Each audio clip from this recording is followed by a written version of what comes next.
भारत के दहशतगर्दी में मुलविस होने के बाद प्रोपेगेंडा नेटवर्क चलाने के सबूत भी अब सामने आ चुके हैं। ये शवाहिद पाकिस्तान सामने नहीं लाया बल्कि यूरोपीय यूनियन में काम करने वाली तंजीम डिसइंफो लैब ने बेनकाब किए हैं। इस नेटवर्क के लिए पाकिस्तान में इंसानी हुकूक से मुतालिक गुमराह कुन खबरें फैलाई गईं। 750 से ज़ायद फेक अकाउंट्स इसमें मुलविस निकले हैं और एक मुर्दा प्रोफेसर की शनाख्त को इसके लिए इस्तेमाल किया गया है। तो ये सारी सूरत हाल जो है वो काफ़ी अब वाज़े होती जा रही है, क्लियर होती जा रही है और मेरे ख्याल से जो आलमी इदारे हैं उनको भी अब सोचना चाहिए, अगर वो आंखें जानबूझकर बंद करके बैठे हुए हैं कि बस कर दें, क्योंकि भारत जो है वो अपनी आग में खुद जलना शुरू हो चुका है।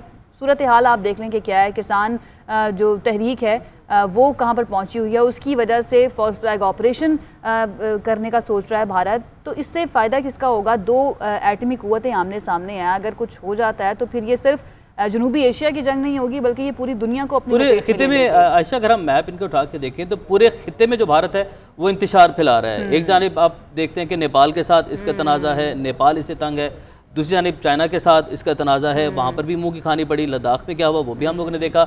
इस साइड पर आप आ जाएँ तो पाकिस्तान के साथ जिस तरीके से भारत जो कर रहा है, झूठे ऑपरेशंस कर रहा है, फॉल्स फ्लैग ऑपरेशंस किए जा रहे हैं, मनफी प्रोपेगेंडा किया जा रहा है, वो भी सबके सामने है। और भारत के अपने मुल्क की बात करें, अंदर की बात करें तो कितनी ऐसी तहरीकें हैं जो कि जन्म ले चुकी हैं, जिसकी वजह से भारत के अपने अंदर जो है वो आग जल रही है। किसान जो है वो सिरापा एहतजाज हैं और जो किसानों के मुतालबात हैं वो लिए किसान इस टाइम सड़कों पर मौजूद हैं। अभी तक उनकी जानिब से कहा गया कि वो भी वापस नहीं जाएंगे। तो ये वो तमाम भारतीय पॉलिसीज़ हैं जिसका खुमियाजा अब उन्हें भुगतना पड़ रहा है। बिल्कुल ऐसे ही इसी पर बात करें दिफाई तज्जियाकार अमजद शुएब साहब ने हमें ज्वाइन किया। अमजद शुएब साहब, बहुत शुक्रिया आपके वक्त का। ये बताइएगा कि भारत के दहशतगर्दी में मुलविस होने के सबूत पाकिस्तान सामने लाया था, लेकिन प्रोपेगेंडा नेटवर्क तो आलमी तंजीम ने बेनकाब किया है। क्या दुनिया अब भी खामोश रहेगी? जी, वो हरकत में तब आएंगे अगर हम कोशिश करेंगे। बात यह है कि हमें पहले भी बहुत कुछ पता था और हमारे अदारे कहते थे कि जनाब ये फॉल्स फ्लैग ऑपरेशन करते हैं, पाकिस्तान में दहशतगर्दी करवाते हैं, लेकिन हमने कोई ऐसी कोशिश नहीं की जहां हम ये सोचें कि हमें वाकई दुनिया को यकीन दहानी करानी है, अपनी क्रेडिबिलिटी इंप्रूव करनी है। वो नहीं किया। अब भी आप देखिए कि हमने एक डोजियर तैयार किया जिसमें भारत के की दहशतगर्दी के शवाहिद मौजूद हैं, लेकिन वो दुनिया रख के बैठ जाएगी, पड़ेगा कोई नहीं अगर हम उसका पीछा नहीं करेंगे। तो इसी तरह अब जब ये भारत के बारे में ये सारा कुछ निकल आया कि वो उन्होंने फेक न्यूज नेटवर्क वगैरह बनाए हुए थे और उसमें थिंक टैंक भी मुलव्वस थे, बहुत कुछ आप सामने ले आए हैं, तो इसको भी लेके हमें मुख्तलिफ लोगों को, मुख्तलिफ मुल्कों को कायल करना पड़ेगा, उनको दिखाना पड़ेगा कि ये देखिए हमारे साथ क्या होता रहा। तो बात यह है कि दुनिया अपने मफादात की रोशनी में काम करती है, उनकी मुनाफकत भी है कि वो भारत के साथ मफादात हैं तो वो हक की आवाज़ को साथ नहीं देते, लेकिन हमारी जिम्मेदारी है कि हम उनके ज़मीर झंझोड़ें, उनके पीछे लगें।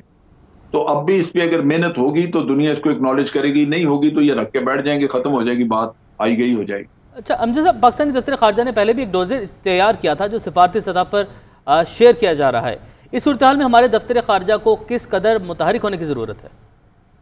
देखिए, बात यह है कि हुकूमतों की अपनी एक एफिशिएंसी होती है, एक फोकस होता है। आपका फॉरेन ऑफिस है, फॉरेन ऑफिस का आप रूटीन देख लें कि उनका काम क्या है। भारत कहता है कि जी पाकिस्तान ने ये किया, फॉरेन ऑफिस का जवाब आ जाता है कि भारत झूठ कह रहा है, हमने ये नहीं किया। अगर अमेरिका ने कहा कि पाकिस्तान में मजहबी मुनाफरत है और माइनॉरिटीज को मसला है, फॉरेन ऑफिस ने एक बयान दे दिया कि जनाब अमेरिका की रिपोर्ट हमें कबूल नहीं है, ये ठीक नहीं है, हमने ये नहीं किया। भाई ये इतने कह देने से तो बात खत्म नहीं हो जाती। आपने किस तरह अक़वाम आलम को यकीन दहानी करानी है, उसके लिए एक कैंपेन की जरूरत होती है, एक मेहनत की जरूरत होती है। मुख्तलिफ सतहों पर जाके आपने उस पर बात करनी है, फिर इसी तरह थिंक टैंक्स के जरिए आपने अपना मौक़िफ़ दुनिया को देना है। लेकिन वो तो हम नहीं करते, हम एक बयान के बाद बस खत्म, हम समझते हमारी जिम्मेदारी पूरी हो गई। तो ये मसला हमारा है। हमारे बाहर जितनी भी एम्बेसीज हैं, हमें उनको एक्टिवेट करना चाहिए कि वो यही नैरेटिव जो हुकूमत का है वो दुनिया में या जिस मुल्क में वो मौजूद हैं, कम से कम वहां तो उसको परसू करें गवर्नमेंट्स के साथ कि वो इन चीजों पे यकीन करें जो हम कह रहे हैं।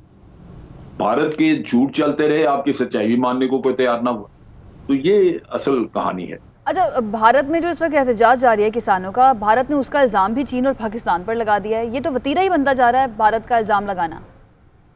देखिए, बोरिस या जेल्सन जो है उसको तो, जॉनसन जो है उसको तो डेफिनेटली को गलतफहमी हुई, यही कहा जा रहा है कि वो उसने बात की और उसको काफी उस पर तनकीद भी उसके ऊपर हुई, शर्मिंदगी भी उसको उठानी पड़ी। लेकिन भारत जो बात कर रहा है वो भारत अपना वही वतीरा कि वो हर दफा कोई ना कोई अपने मसले के का इल्जाम पाकिस्तान पे डाल के, और यही वो वजह है जिस पे हम ये कहते हैं कि ये जो नैरेटिव वो बिल्ड कर रहा है, ये फॉल्स फ्लैग ऑपरेशन के लिए नैरेटिव है कि जी पाकिस्तान करा रहा है लिहाजा हम पाकिस्तान के खिलाफ कुछ करेंगे। तो यहीं पे कोई ना कोई वो वाकया करा के तो पाकिस्तान की तरफ रुख करने की कोशिश करेगा। लेकिन असल चीज ये है कि उससे उसकी मुश्किलात हल नहीं होंगी। अगर वो ये कहे कि पाकिस्तान करा रहा है, चाइना करा रहा है, जो जी चाहे कहता रहे, ये एक रियल प्रॉब्लम है। ग्राउंड रियलिटी समझने की जरूरत है कि आपने किसानों की जिंदगी बर्बाद कर दी, आपने उनको उन भेड़ियों के आगे डाल दिया जो कॉर्पोरेट भेड़िए हैं, जो हुकूमतों के काबू नहीं आते, तो किसान उनको कैसे निपटाएंगे। लिहाजा बड़ा सीधा सा हल है इसमें कि भाई जो कानून आपके लोगों को कबूल नहीं, आप क्यों बनाते हैं? वो आप वो कानून खत्म कर दें तो वो सारे किसान वापस चले जाएंगे।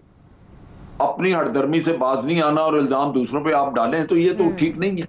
बहुत शुक्रिया अमजद शुएब साहब हमारे साथ मौजूद थे। और हमेशा जब भी इस मामले पर बात होती है तो वो ये कहते हैं कि सिर्फ डोसियर्स भेज देने से या फिर कह देने से, एक दफ़ा जाकर खिताब कर देने से आलमी इदारों में कोई फ़र्क नहीं पड़ेगा, इसका फॉलो अप करना बहुत ज़्यादा ज़रूरी है। बहरहाल इस वक्त भारत में जो सूरत हाल है उसकी आग ना सिर्फ भारत में बल्कि जो दूसरे ममालिक है वहाँ तक भी पहुँचना शुरू हो गई है। लंदन में भारतीय हाई कमीशन जो है उसका कंट्रोल स्कॉटलैंड यार्ड के पास चला गया है, क्योंकि वहाँ पर हज़ारों की तादाद में सिख पहुँचे हैं और उन्होंने ये नए ज़रई कवानीन जो आए हैं भारत में उनके खिलाफ एहतजाज किया है। तो सिर्फ भारत की बात नहीं है बल्कि जो दूसरे ममालिक हैं वहाँ पर भी जस्टिन ट्रूडो ने भी एग्जैक्टली उनकी हिमायत किया। और जस्टिन देखें इस चीज़ से बड़ा फ़र्क पड़ता है। उनकी अगर काबीना की आप बात कर लें उसमें सिख भी मौजूद हैं, लंदन में बहुत ज़्यादा सिख मौजूद हैं, तो डेफिनेटली वो उनकी पॉलिसीज़ और वहाँ पर जितने भी इवेंट्स होते हैं उस पर बहुत ज़्यादा वो असर और रसूख भी रखते हैं। तो इससे फ़र्क बहुत ज़्यादा और जो भारतीय हुकूमत और जो हिंदुत्व नज़रिया था उनका, मोदी सरकार का, उन्होंने जो हर बात पे दूसरे को दहशतगर्द, चाहे कोई भी अक़लियत से उठकर आ जाए उसको दहशतगर्द, और ये सिर्फ मुसलमान नहीं, मुसलमानों के साथ तो खैर खास तौर पर कोई भी अगर हुकूमत के खिलाफ एहतजाज करे, क्रिश्चियंस हो जाएं, इवन जो उनकी अपनी रिलीजन के लोग हैं जिनको वो निचली जात के कहते हैं, उनके साथ भी उनका रवैया जो है वो हम आपको दिखाते रहते हैं कि किस तरह से होता है।